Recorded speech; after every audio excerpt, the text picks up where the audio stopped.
আসসালামু আলাইকুম। Week marketing থেকে আপনাকে স্বাগত। ইনভিজিবল ফোল্ডার তৈরি। আজকের ভিডিওতে আমরা দেখাবো কিভাবে কম্পিউটারে ইনভিজিবল ফোল্ডার তৈরি করতে হয়।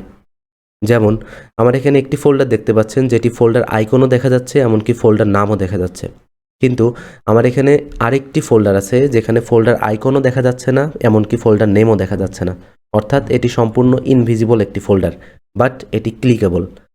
আমি যদি এখানে ক্লিক করি তাহলে দেখতে পাচ্ছি আমার ফোল্ডারের মধ্যে যে রিসোর্স রাখা আছে সবগুলো এখানে ভিজিবল হচ্ছে। এখন আজকে আমরা এরকম একটি ইনভিজিবল ফোল্ডার আপনাদেরকে তৈরি করে দেখাবো। তাহলে চলুন এরকম একটি ফোল্ডার তৈরি করি। প্রথমে আমরা একটি নতুন ফোল্ডার তৈরি করে নিব। আমি একটি নিউ ফোল্ডার নামে একটি ফোল্ডার তৈরি করে নিচ্ছি। প্রথমেই এই ফোল্ডারের যে আইকন দেয়া আছে, অর্থাৎ ফোল্ডার আইকন দেয়া আছে, সেটি ইনভিজিবল করব। ফোল্ডার আইকনটি ইনভিজিবল করার জন্য জাস্ট কম্পিউটার মাউসের রাইট বাটন ক্লিক করবেন, প্রপার্টিজ অপশনে আসবেন, এখান থেকে কাস্টমাইজ অপশনে ক্লিক করব। নিচের দিকে দেখবেন চেঞ্জ আইকন নামে একটি অপশন রয়েছে, এখানে ক্লিক করব। এবার এখান থেকে আমরা একটি ইনভিজিবল আইকন সিলেক্ট করব। একটু স্ক্রল করলে দেখতে পাবো এখানে একটি ইনভিজিবল আইকন দেয়া রয়েছে। এই যে এখানে দেখতে পাচ্ছেন প্রত্যেকটি আইকনই ইনভিজিবল। আপনি যে কোনো একটা ইনভিজিবল আইকন এখান থেকে সিলেক্ট করে নিতে পারবেন। আমি এটি সিলেক্ট করলাম, ওকে দিলাম, অ্যাপ্লাই অপশনে ক্লিক দিব, এবার জাস্ট ওকে দিব। দেখতে পাচ্ছেন আমার ফোল্ডারের আইকনটি ইনভিজিবল হয়ে গেছে, কিন্তু ফোল্ডারের নেমটি এখনও ভিজিবল রয়েছে।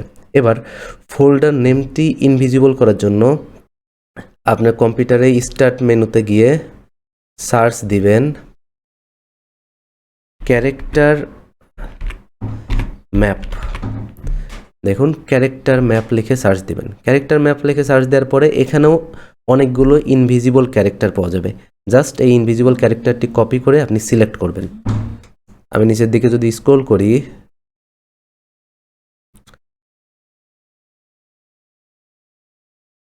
এই যে উপর দিকে খেয়াল করুন, এখানে অনেকগুলো ইনভিজিবল ক্যারেক্টার দেওয়া আছে। আপনি যে কোনো একটি ইনভিজিবল ক্যারেক্টার এখান থেকে সিলেক্ট করুন।